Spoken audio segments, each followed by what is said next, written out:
reka turero Bizimana Djihad yahagaze inyuma ari kumwe na Sahab bati wambaye amenyo nk'igitego amateka agiye kwandika aragisoma by'iryoza Gilbert Kagege aravuga ati ifoto ngomba kwishyura nka mpuzamahanga mwitegure utudense twa Kwizera Olivier Amadousi finishing akigezera akubana kugeza bityo Mr. Finishing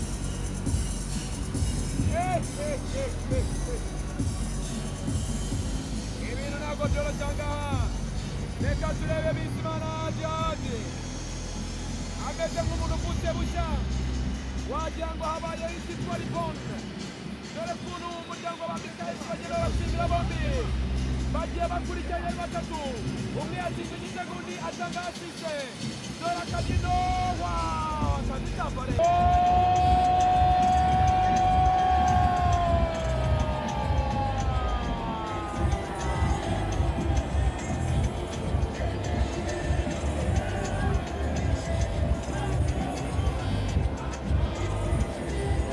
Jimmy, igikombe cya mbere mu Mavubi FIFA Series Kigali n'amakipe y'Uburayi byagenze biti ibintu wabisobanura?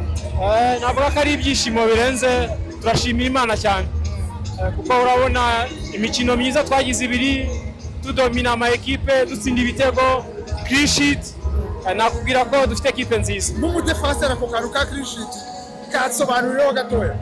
Ni ibintu by'agaciro kuba uri umukinnyi w'umudefenseur ugakina match ebyiri ziri ku rwego nk'uru nguru mutinjizwa ni ikintu kiba gikomeye cyane.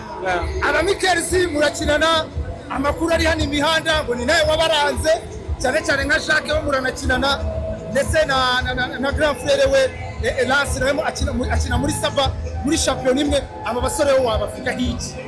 Nakubwira ko ari abasore beza bose turakinana amiri tukinana muri ligue imwe bose turahura namwe mwabyiboneye ko bakina abakinnyi b'abahanga twagize umugisha wo kubagira ntabwo nari nzi ko ari abanyarwanda twaraganiriye gutyo gusa nsanga ari abanyarwanda ndabaprofita rero kubahuza n'ubuyobozi babaza kudukinira.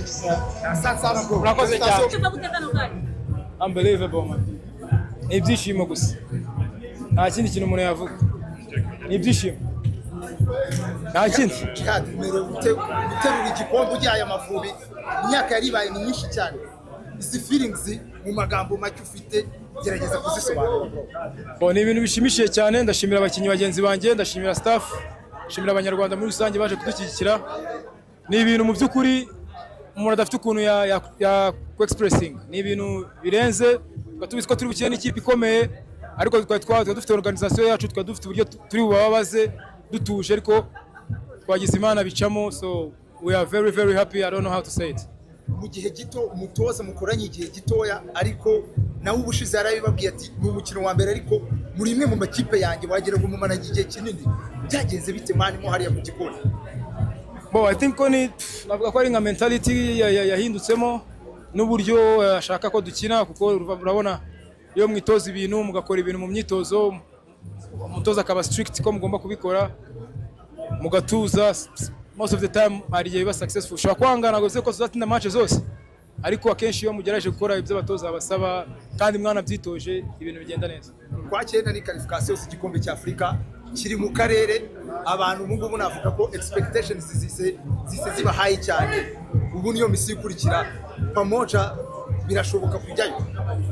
I think ko tugomba kugenda step by step, ntabwo tugomba guhita kuva ko twabaye bitangaza, tugomba gutuza tugakomeza tugakora. Mungu turi kwa gatatu, ibintu bivuga ni mezi 6, aracyari umwanya muremure ko objective niyo ngiyo ariko ni step by step. President, félicitations, igikombe cya FIFA Series gisigaye i Kigali nkuko wabivuze muri press conference ya mbere ko wabyishimira. President, muri kwiyumva mute? Ari Eurota ariko ari Eurota neza. Narose igikombe gisigara none cyasigaye ariko sukurota gusa twarabikoreye dushiramo imbaraga tuzana abakinnyi bashoboye, namwe mwabibonye ko Amavubi yahindutse, so niyo push n'imbaraga na moral ndetse na coach musha dufite n'abanyarwanda bose muri rusange kuza gufana stade ikuzura kabiri hagati y'iyo minsi 2-3 iciyemo hagati n'abaturage n'abanyarwanda barakoze cyane, kandi nanashimira cyane abanyamakuru bafite uruhare rukomeye. Batangiye bavuga ati ibihugu bije ntabwo bizwi ariko mwabonye ko bazi umupira. Twaje rero natwe turahatana, tugeze kuri FIFA series, tubonye igikombe. Ubu tuzaba mu bantu bake uyu mwaka babonye ibikombe bya FIFA series by'abagabo. So bivuze ko birimo gukina mu bihugu 8, urumva ko harimo ibikombe 8, keretse mu Rwanda hariho ibikombe 2. So mu bihugu 9 navuga ko abatsinze iyo FIFA series abatwara ibikombe ni ibihugu 9 mu makipe 52. So urumva ko turimo kugana heza, kandi ndifuriza abanyarwanda ko bazabona Amavubi arenze aya ngaya, tujya gushiramo imbaraga zindi kandi tuhatanire no kugera kure. Yes. Abakuzi kuri prime abasore ubahisha iki president? Iyo ni ibanga ryabo. Iyo ni ibanga ryabo. Barabizi, ejo turabivuganye, barabizi. Abantu bari excited n'aba Michaels, abavandimwe batatu. Yes. Byari match zabo za mbere mu Mavubi, bavuga ati n'abandi bakomeje gushakishwa hirya no hino.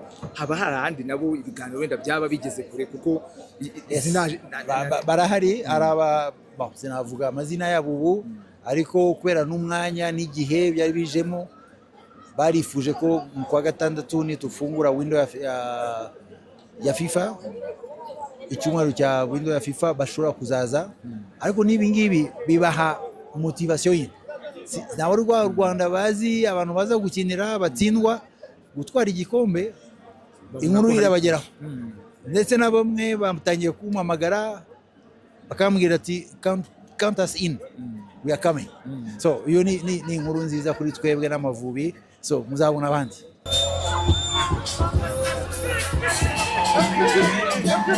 How do you feel? Bro, look at these people. What can I say? It's amazing feeling, you know? It's amazing. It's amazing. We're just here to inspire the kids, you know, the future. And I think we did a good job, you know?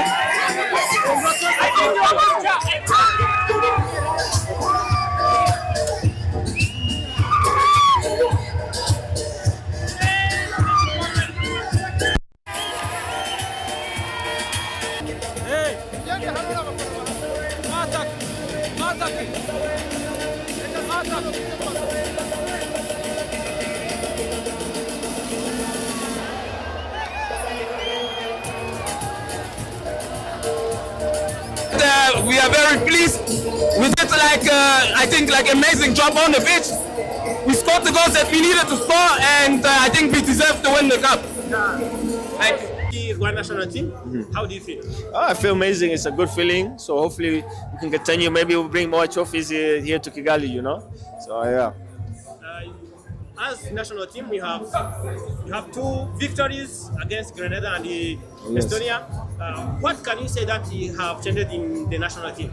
I think the team spirit, we're all together since from the very beginning of camp. We've all had the same goal that we wanted having the series here. We wanted to win it, you know, for our fans, for the people of Rwanda, and I feel like that was our task, and we accomplished it. So. What can you say about the new coach? So far it's been good. I think as everybody can see with the results and stuff, and how he's able to get everyone to buy into the project. So hopefully we continue and we improve from these results. Few words to Michaels. To the brothers, amazing, man. Thank you for coming. You see the level they bring, it's amazing. It's something we've needed, and I'm glad they're here to help us. So hopefully they continue more. There's too much full house. Yeah. Any comment about the? Amazing. You turn, you look, the whole crowd was there. So we'd love the support. Continue to come every time we have a home game. We need this type of support. The energy they give us. You can see when we needed the goal, they give us the energy to push. So it was amazing to have them. Thank you, Mark. Donc bon, je suis le papa de Michaels, je suis fier pour pour mes enfants, et puis ben je suis fier parce qu'ils ils sont venus jouer pour le pays de ma mère. Oui, puisque moi je suis rwandais du mère, d'un père belge, et voilà que bon, donc nous sommes là, nous sommes fiers, et pour tout ce qu'ils ont fait ici. Et nous remercions aussi la fédération rwandaise qui a fait ses recherches pour pouvoir quand même le faire jouer et puis le détecter là où il jouait. Et voilà, ils sont bien encadrés. Nous sommes fiers aussi pour tout ce qu'ils ont fait. Je crois que dans l'avenir, ils vont encore faire plus que ce qu'ils ont fait aujourd'hui. Ouais, merci. Congratulations.